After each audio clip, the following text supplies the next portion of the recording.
Welcome back to Inside City Hall. Over the past week, my next guest has drawn criticism for a policy begun by his office in 2009 of shielding the names of members of Brooklyn's ultra-Orthodox Jewish community who have been accused of sexual assault. Critics are also questioning his decision not to denounce a community practice of reporting incidents of sexual abuse to rabbis before informing the police or the district attorney's office. Here to discuss those issues and more is Brooklyn District Attorney Charles Hynes, and he's also joined by his chief of the Brooklyn Sex Crimes Division, Ronnie Joust. Thank you both for joining us. Oh, thanks for having me, Mr. Hynes. Thank you. Well, let's get to the bottom of it. Before we get into what has been said about the program, maybe you can explain to us how you go about prosecuting in sex crimes cases. Yes, well, we set up Cold Tzedek in 2009 because we were trying to do something about sex abuse in the ultra-Orthodox community in Brooklyn. We had received a lot of information that it was very underreported. So in order to facilitate people coming forward, we had a whole community outreach program. We set up a hotline. We worked in conjunction with different advocates, and people started to come forward and come and tell us about what happened to them.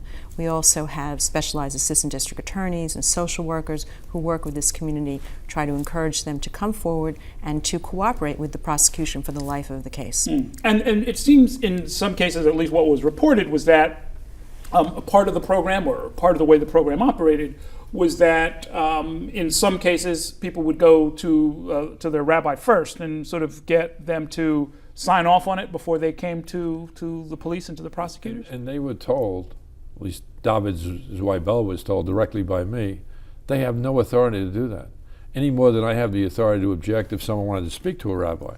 But I said to Zweibel, as soon as there's a complaint of sexual abuse, I expect my office to be contacted immediately. And so that's the distortion and misunderstanding. I never gave them the opportunity to look at sex cases first. Anymore, I have a memorandum of understanding with the Bishop of Brooklyn, which requires the diocese, without screening, to send me allegations of sexual abuse immediately, and then we review it, and then it's sent back if we can't sustain it. Many times it's beyond the statute of limitation. But it was never ever a suggestion by me that rabbis should filter cases. In fact, I told Zweibel, it's a very dangerous ground to be involved in, because if a rabbi decides that he's going to tell someone not to come with the secular authorities, he can end up in handcuffs. Sure, as an accessory or some sort, or a conspiracy charge could be made. Well, let's talk about it no matter what community we're talking about. When I first learned about this and reported on cases of this sort a long time ago, one of the first things I was told was that silence and stigma and shame are the abuser's friend, or the criminal's friend, basically, that they're relying on people to not want to come forward. Is that still the case today? Well, absolutely. I mean, first of all, sex crimes in general are a highly underreported crime. People fear coming forward for a variety of reasons. Shame, they blame themselves. Most of the time it's a family member. But in this community in particular, it's even more extreme, because there's so much community pressure put on these victims that sometimes they just become paralyzed if they even come forward. So much pressure is put upon them that they just can't continue with the case. Before this program was started, look, as the Daily News reported in a critical editorial, for 19 years we did virtually nothing, it would appear. And we had a number of cases, but most of them fell apart because of the intimidation. Since Cold Tzedek, we've had 95 cases, and today I think Ronnie told me that we have an additional 2, so we have 97. So the suggestion that I'm being preferential to the Orthodox Jewish community, when I have prosecuted so many from that community, should lead people to think, well, maybe the real reason is to protect the victims, and that's exactly what it's for. Well, just on that number, the 95 that you're saying, the New York Times said that they'd looked through it, and about half of them, about 47 or so, they said actually may not have had Orthodox victims, may not really have been within that community. Why don't you explain what you told Ray, all right? I think what happened is we said that we didn't want to provide them with a list of the defendants because we feared all the pressure that would be exerted on the victims, but if they found out about the case on their own, that we would confirm it. They were only able to, through their own investigation, they found 47 cases that we confirmed, but they just didn't have the information on the other cases.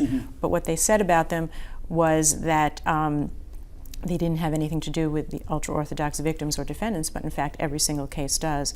Most of the cases involve ultra-Orthodox victims and defendants. Some ultra-Orthodox victims and non-Orthodox defendants. And this afternoon, Sue Edelman went to Ronnie's office and looked at every single one of the 95, well, now 97 cases. So, look, Ray Rivera is a good reporter. I just think he was confused over the numbers. Mm-hmm. Well, let's take a step back. Sure. For a lot of our viewers, they know that the jails are full of people who, when they're busted for having, weed, say that, oh, I'm a Rastafarian, this is part of my religion. It makes no difference. They go to jail. They go through the process, right? We know that there are people who will say all kinds of different things.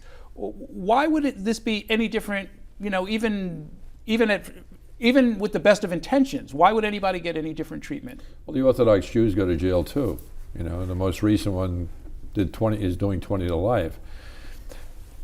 The program is meant to protect people who are intimidated by a community that they believe they are trapped in. But isn't that just a variation on witness protection, which you do all the time?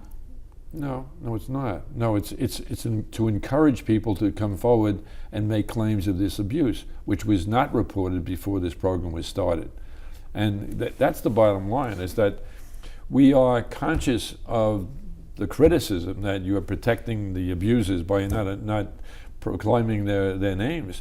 But once the name, for example, we had a case where the cops made an arrest and told the media the defendant's name was Weinberg. Immediately, the victims were identified and harassed. They were thrown out of camp. One was thrown out of a yeshiva. They had to testify in a courtroom filled with members of the community. The level of intimidation is not found nearly as much in organized crime. It's extraordinary just how relentless these people can be. But those are crime. I mean, intimidating a witness or a victim is a crime. Yes. Now, if someone doesn't want to report an abuse because of fear, how much luck am I going to have having them testify as to intimidation?